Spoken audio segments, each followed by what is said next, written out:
5ই অগস্টের গণ অভ্যুত্থানের পর বাংলাদেশের মানুষের আশা ছিল দেশ বিরোধী চুক্তিগুলো বাতিল হবে, গোপন বাণিজ্য চুক্তি প্রকাশ করা হবে, জঙ্গিবাদ বিরোধী নাটক বন্ধ হবে, বিদেশি শক্তির দাবেদারি বন্ধ হবে। কিন্তু আমরা কি দেখলাম? আমরা দেখলাম আমেরিকার সাথে গোপন চুক্তি হচ্ছে। আমরা দেখলাম জাতিসংঘের মানবাধিকার পরিষদের কার্যালয় চালু করা হচ্ছে। আমরা দেখলাম জঙ্গিবাদের নাটক শুরু করা হচ্ছে। আমরা দেখলাম ভারতের গোলামি শেষে এখন আমেরিকার গোলামের দিকে দেশকে নেওয়া হচ্ছে। আর আমরা যারা এটার বিরুদ্ধে কথা বললাম, আমাদের বিরুদ্ধে মিথ্যা মামলা দেওয়া হলো। এটা কেন হচ্ছে?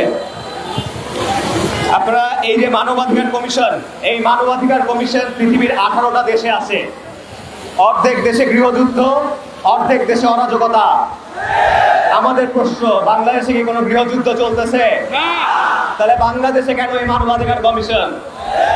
জাতিসংঘ মানবাধিকার নিয়ে কনসার্ন করে, তাহলে তাদের তো উচিত কাশ্মীরে অফিস খোলা, তাদের তো উচিত আসামে অফিস খোলা, তাদের তো উচিত গুজরাটে অফিস খোলা। তাহলে তারা বাংলাদেশ নিয়ে এত চিন্তিত কেন? আমি আপনাদেরকে বলতেছি বাংলাদেশ নিয়ে কেন চিন্তিত। আমাদের পাশের দেশ বার্মা, এখানে গৃহযুদ্ধ চলতেছে। এই জন্য জাতিসংঘ এখানে অফিস খুলতে চায়।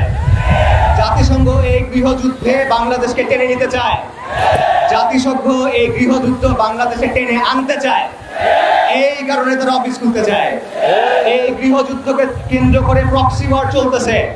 এখানে আমেরিকার স্বার্থ আছে, এখানে চীনের স্বার্থ আছে। খুব ভালো কথা, তাদের স্বার্থ থাকুক। প্রত্যেক দেশ তার নিজের স্বার্থ দেখবে। আমাদের কথা হলো, বাংলাদেশের সরকার কার স্বার্থ দেখবে? বাংলাদেশের সরকার কি বাংলাদেশের মানুষের স্বার্থ দেখবে নাকি আমেরিকার স্বার্থ দেখবে?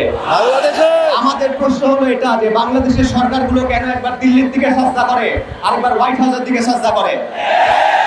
এই জাতিসংঘের মানবাধিকার কমিশন যদি চালু হয়, আপনারা জানেন বাংলাদেশের পার্বত্য চট্টগ্রামে বিচ্ছিন্নতাবাদী আন্দোলন আছে, যাদেরকে বিদেশি শক্তি সহায়তা করে, যাদেরকে পশ্চিমা শক্তি সহায়তা করে।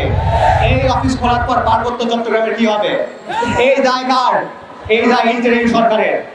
আপনারা জানেন এই মানবাধিকার কমিশন এলজিবিটি এজেন্ডা প্রচার করে, তারা বিকৃত যৌনতাকে অধিকার বলে প্রচার করে। তাদের যে জাহিলিয়াত, এটা তারা পুরো বিশ্বের উপর চাপায় দিতে চায়। তারা শিশুদের মধ্যে, তাদের ঘোষিত কথা, তারা শিশুদের মধ্যে সমকামিতার প্রসার চায়। তারা মিডিয়ার মাধ্যমে সমকামিতার নরমালাইজেশন চায়। এটা আমাদের দিন বিরোধী, আমাদের আকীদা বিরোধী, আমাদের তেহজিব বিরোধী, আমাদের তমুদ্দন বিরোধী। ইউনূস সরকারের কোনো অধিকার নাই, কোনো ম্যান্ডেট নাই, কোনো এখতিয়ার নাই এটা আমাদের উপর চাপায় দেওয়ার। কোনো উপদেষ্টাদের এই অধিকার নাই, কোনো রাজনৈতিক দলের কোনো অধিকার নাই। আপনারা মিলাই দেখেন, হাসিনা তার ইচ্ছা মতো সিদ্ধান্ত মানুষের উপর চাপায় দিত, ইন্টারিম সরকার তার ইচ্ছা মতো সিদ্ধান্ত মানুষের উপর চাপায় দেয়। হাসিনা গোপন চুক্তি করছিল, ইন্টারিম সরকার গোপন চুক্তি করে।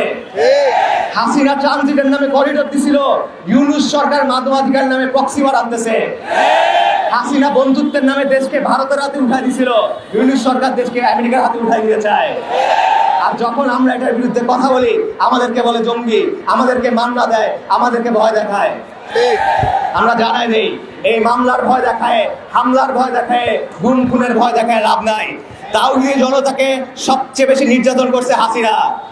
হাসিনা সর্বশক্তি দিয়ে চেষ্টা করছে, ভারত সর্বশক্তি দিয়ে চেষ্টা করছে তাওহীদি জনতাকে নির্মূল করার জন্য। ফলাফল কি? আজকে হাসিনা আছে? কই হাসিনা এখানে আছে? তাওহীদি জনতা এখানে আছে? শুনতে পাই না, জোরে বলেন তাওহীদি জনতা আছে। ইনশাআল্লাহ, আলহামদুলিল্লাহ, তাওহীদি জনতা থাকবে দিনের জন্য, কওমের জন্য, জমিনের জন্য। আমরা first line of defence. India আসুক, আমেরিকা আসুক, তাওহীদি জনতা থাকবে। আমরা দিল্লির গোলামির জিনজির ছিন্ন করছি, ওয়াশিংটনের গোলামি করার যা। এই দিন আবার, এই জমিন আবার, এই দিন আবার, এই জমিন আবার। তাকবীর! নারায়ে তাকবীর!